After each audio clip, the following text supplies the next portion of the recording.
Alright, to start out on the 15th, I added a tubulation holder, so I have all my tubes for both boro and soda lime. And then it's about preparing the system to have the plumbing done from the gas tank to the valves. The first thing I was doing, of course, is putting the valves down and then trying to get my sense of measurements for the coils.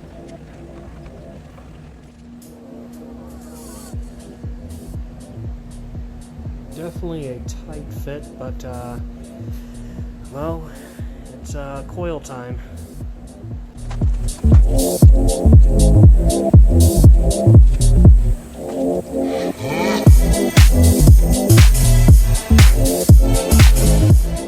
So, closing statement for this session. I don't have the tools for cutting the actual tubing. The smallest cutter can only go down to 1/4. So I'm going to kind of rough cut these, cut them out long. Next time I'm in here, I'll have a tool that can cut it nice and clean. I'll deburr it and then start the true assembly. So like I said before, maybe about 1 to 2 weeks before this is all in the stage in which I can start to see if everything works in unison. So thank you for joining me on this journey, and hope you guys have a nice day. Thanks to Aaron Ristau's generous donation of a 1/8 tube cutter, I was able to continue the session.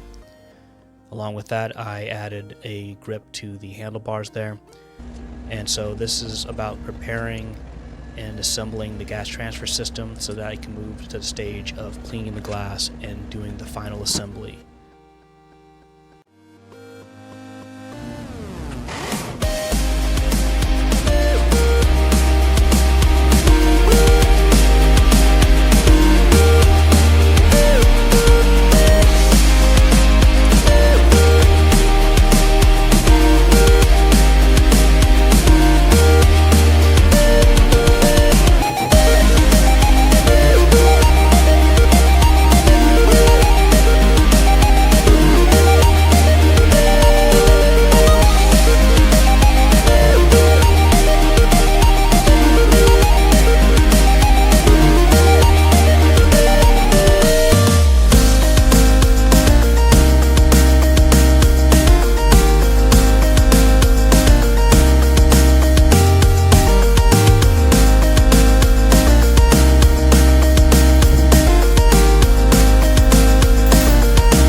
So now we got the acrylic all installed and got the plumbing done, so really happy with the sliding of the front door there. After this, the next stage will really be to clean the glass and then do the final assembly and any other adjustments I need to do. Thank you guys for watching.